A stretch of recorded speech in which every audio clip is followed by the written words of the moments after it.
പ്രദേശങ്ങളിലും വളരെ സജീവമായി നമ്മുടെ സംഘടനാ പ്രവർത്തനങ്ങൾ നടക്കുന്നുണ്ട് എന്ന്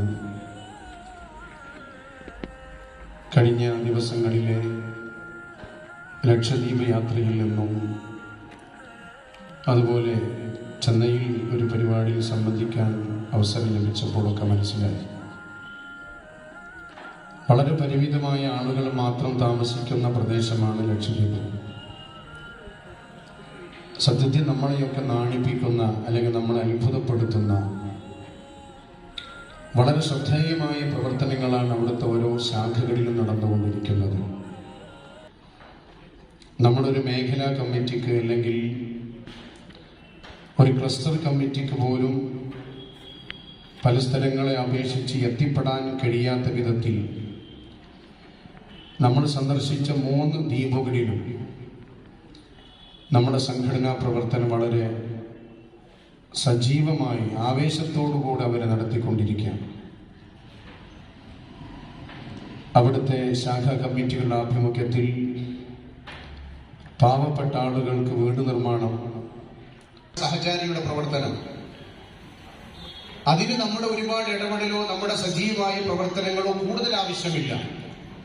എന്നാൽ സജീവമായി നമ്മൾ ഇടപെട്ടാൽ അതിന്റെ റിസൾട്ട് നമുക്കുണ്ടാക്കാൻ കഴിയും.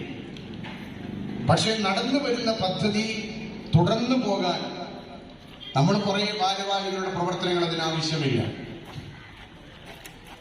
മനുഷ്യജാലിക എന്തായാലും നമ്മൾ ആരോട് പറഞ്ഞിട്ടില്ലെങ്കിൽ നമ്മുടെ ശാഖയിൽ അതിന്റെ ഒരു പോസ്റ്റർ ഒട്ടിച്ചില്ല അല്ലെങ്കിൽ അതിന്റെ ഒരു ബാനർ വെച്ചിട്ടില്ല എങ്കിലും എണ്ണപ്പെട്ട ആളുകളെങ്കിലും നമ്മുടെ ശാഖയിൽ നിന്ന് ജാലിക നടക്കുന്ന പ്രദേശത്തേക്ക് എത്തിച്ചേരും.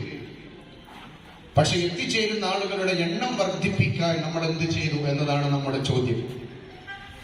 സഹചാരി ഫണ്ട് കഴിഞ്ഞ വർഷം നമ്മുടെ ശാഖയിൽ നിന്ന് 25,000 രൂപ കിട്ടി. ഈ വർഷവും 25,000 കിട്ടി.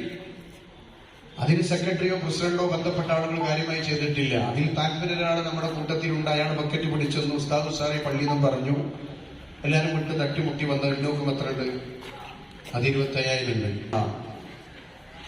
ഒരുപാട് വലിയ സ്വപ്നങ്ങളുമായിട്ടാണ് നമ്മൾ ഈ 2 വർഷത്തെ കാണേണ്ടത്. 2022 ഞാൻ ഈ മേഖലയുടെ, ഈ ജില്ലയുടെ, ഈ ക്ലസ്റ്ററിന്റെ, ഈ ശാഖയുടെ ഭാരവാഹി ഞാൻ തെരഞ്ഞെടുക്കപ്പെട്ടു. എന്റെ ഈ 2 വർഷത്തെ ടൈമിൽ ഇൻഷാ അല്ലാഹ് വ്യത്യസ്തമായ സമുദായത്തിനും ഫലപ്രദമാകുന്ന ധാരാളം പദ്ധതികളും പ്രവർത്തനങ്ങളും എന്റെ കാലയളവിൽ നടപ്പിലാക്കണമെന്ന നല്ല നീയത്തോടുകൂടെ നമ്മൾ മുന്നോട്ട് വരണം. നല്ലൊരു മാനസികമായ ഒരുക്കം, അതാണ് നമ്മൾ ആദ്യം ഉണ്ടാക്കിയ പരിപാടിയുടെ പേരെന്താണ്? ശാഖാതലങ്ങളിലൊക്കെ